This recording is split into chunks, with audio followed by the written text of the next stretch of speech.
దానికి విలువలేని చోట నువ్వు ఇలానే ఉండాలి. గుర్తుంచుకో, మన జీవితం కురుక్షేత్రమే అయినా మంచి చెప్పడానికి ఇక్కడ శ్రీకృష్ణుడు లేడు. మనలో పాండవులు అసలే లేరు. వందల కొద్దీ కౌరవుల మందలే ఇక్కడ ఉన్నారు. కాస్త జాగ్రత్తగా ఉండండి. జీవితంలో అందరికంటే పెద్ద గురువు సమయం. ఎందుకంటే సమయం నేర్పిన పాఠాలు ఇక ఈ ప్రపంచంలో ఎవ్వరూ నేర్పలేరు కాబట్టి. అడవిలో మృగాల మధ్య జీవిస్తున్నప్పుడు మనం కూడా మృగంలానే మారిపోవాలి. లేకపోతే ఆ మృగాలు మనల్ని బ్రతకనివ్వవు, పీక్కుని తినేస్తాయి. అలానే రాక్షస మనస్తత్వం గల మనుషుల మధ్య నువ్వు జీవిస్తున్నప్పుడు మనం కూడా అలానే రాక్షసుడిలానే మారిపోవాలి. లేకపోతే మనల్ని ఆ రాక్షసులు ఈ భూమి మీద అస్సలు బ్రతకనివ్వరు. గుర్తుంచుకోండి, కాళ్ళు పట్టించుకునేంత పంతం రాధకు లేకపోయినా కాళ్ళు పట్టుకొని మరీ బ్రతిమిలాడేంత గొప్ప ప్రేమ ఆ శ్రీకృష్ణుడికి ఉంది. అందుకే ఆ బంధం లోకానికే ఆదర్శమైంది. ఎంత విచిత్రమో కదా. పూజలు చేసేటప్పుడు ఆ దేవుడు వింటాడు, మన కోరికలు తీరుస్తాడు అని నమ్మే మనం మాత్రం ఇతరులకు హాని చేసేప్పుడు మాత్రం అదే దేవుడు మనల్ని చూస్తాడు అని ఎందుకు తెలుసుకోరో అస్సలు అర్థం కాదు. నన్ను ఎవరూ చూడడం లేదులే అని ఇతరులకి హాని తలపెడుతూనే ఉంటారు, తప్పు మీద తప్పు చేస్తూనే ఉంటారు. కానీ ఆ పైవాడు మాత్రం అన్నీ లెక్క పెడుతుంటాడు.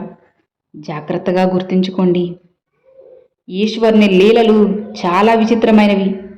సమయం ఉండగానే మనుషుల్ని సరైన దారికి చేర్చే ఏర్పాటు ఆయన తప్పకుండా చేసి తీరుతాడు.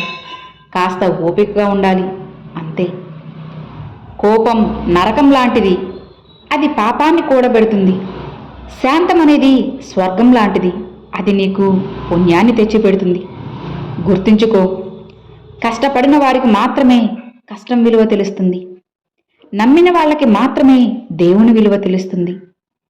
ఎన్ని కష్టాలు వచ్చినా ధైర్యంగా నిలబడి మనస వాచ కర్మణ ఆ దైవాన్ని నమ్మితే మీ కష్టాలన్నీ పటాపంచలైపోతాయి. నిజమే కదా. ఎక్కడైతే నిజానికి విలువ ఉండదో అక్కడ నిశ్శబ్దంగా ఉండడమే మంచిది. ఎందుకంటే ఆ మౌనమే ఎన్నో ప్రశ్నలకు 100 ప్రశ్నలకైనా ఒక్క సమాధానం చెబుతుంది. ఎప్పుడు కూడా ఒక్కటి గుర్తుంచుకోండి, 100 ప్రశ్నలకు ఒక్క మాటతో సమాధానం ఇవ్వండి, కానీ 100 ప్రశ్నలకు 1000 మాటలతో సమాధానం అనేది అస్సలు ఇవ్వకూడదు. అలా 1000 మాటలతో సమాధానం ఇవ్వడం వల్ల అక్కడ మీ బంధం అనేది చాలా బలహీనపడుతుంది అని మీరు తెలుసుకోవాలి. నిర్లక్ష్యం అనేది చాలా చిన్నది, కానీ దానివల్ల కలిగే గాయం మాత్రం ఎంతో పెద్దది, తట్టుకోలేంది.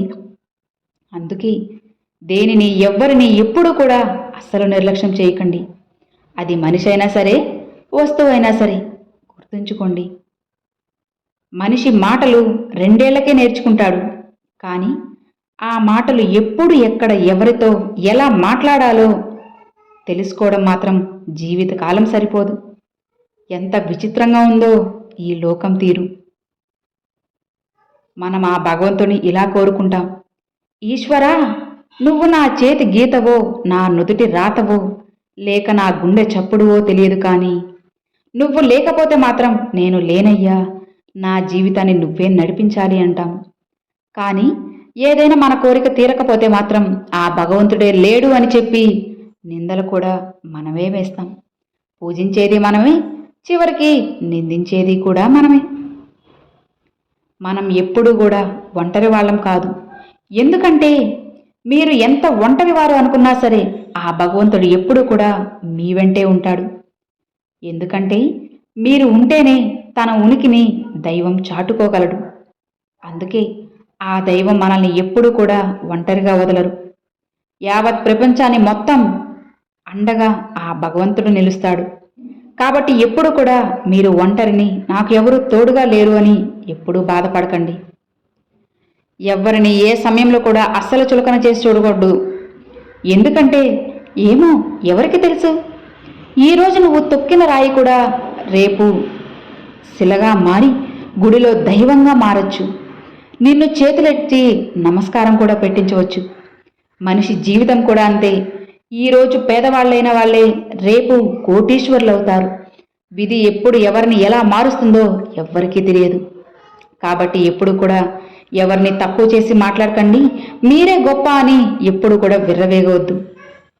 శరీరాలన్నటివి ఎప్పటికీ శాశ్వతం కాదు. సంపద కూడా స్థిరం కాదు. మృత్యువు ఎల్లప్పుడూ సమీపంలోనే ఉంటుంది. కాబట్టి ధర్మం ప్రకారం నడిచి పుణ్యం ఆర్జించినట్లయితే అంతా కూడా మీకు శుభమే జరుగుతుంది. జీవితంలో మీకు ఏది ఎప్పుడు రావాలో అప్పుడే వస్తుంది. ఎంతకాలం మీతో ఉండాలో అంతవరకే ఉంటుంది. ఇక ఏది ఎప్పుడు మీ నుంచి దూరం అయిపోవాలో అప్పుడు మీరు ఎంత పట్టుకున్నా సరే మిమ్మల్ని వదిలించుకొని వెళ్ళిపోతుంది. ఇందులో నువ్వు దేన్ని ఆపలేవు. ఇక నీ చేతిలో ఉన్నది ఒకటే. ఉన్నన్ని రోజులు నీ జీవితాన్ని మంచిగా కాపాడుకోవడం, సంతోషంగా జీవించడమే. 100 నియమాలు పాటిస్తూ దేవుణ్ణి పూజించడం కంటే మంచి మనసుతో ఒక దండం పెట్టినా చాలు. నిజంగా ఆ భగవంతుణ్ణి సంతోషపరిచినట్లే. మనిషికి భగవంతుడు ఇచ్చే సమస్యల కన్నా తమకు తాము కొని తెచ్చుకునే సమస్యలే ఎక్కువ మంది ఉన్నారు. అలాంటి మనుషుల మధ్య అహంకారం, అజ్ఞానం, పెత్తనం, తమకు ఇష్టం వచ్చిన ప్రకారం నడుచుకోవడం, వాటి కోసం పరిగెత్తడం, పేరు కోసం తపన పడడం, ఇతరులను ఎదగకుండా చేయడం, ఇలా మనుషులు తమకు తాముగా ఇరుక్కొని నరకాన్ని కొని తెచ్చుకుంటున్నారు. వాళ్ళ చేతులారా వాళ్లే సమస్యలను తెచ్చుకుంటున్నారు. ఇన్ని తెచ్చుకొని కూడా చివరకు మళ్ళీ ఆ భగవంతుడే నిందిస్తున్నారు. ఇది ఎక్కడి న్యాయం మీరే చెప్పండి. లేడి మీద ఆశపడ్డ సీతమ్మ శ్రీరాముడి విజయానికి కారణమైతే, శ్రీరాముడి మీద ఆశపడ్డ శూర్పణఖ రావణుడి మరణానికి కారణమైంది. ఆశ అంటే కొన్నిసార్లు విజయము, కొన్నిసార్లు మరణము తప్పకుండా వస్తుంది. గుర్తుంచుకోండి. మనము ఏ విషయమైనా సరే ప్రత్యక్షంగా చూడకుండా ఎవరో చెప్పిన విషయాలు విని బంధువులపైన, చుట్టుపక్కల వాళ్ళపైన విమర్శలు చేయడం అస్సలు కరెక్ట్ కాదు. ప్రతి మనిషి జీవితంలో కొన్ని సందర్భాల్లో కష్టమైన పరిస్థితులను ఎదుర్కోవాల్సి వస్తుంది. అలాంటి సందర్భంలో జీవించడం కాస్త భారంగా ఉంటుంది. ఏమీ చేయలేని పరిస్థితి కూడా వస్తుంది. అలాంటప్పుడు మనం వెతకవలసింది సాయం చేసే చేతుల కోసం కాదు, మనసు పొరల్లో నిక్షిప్తమై ఉన్న శక్తి కోసం.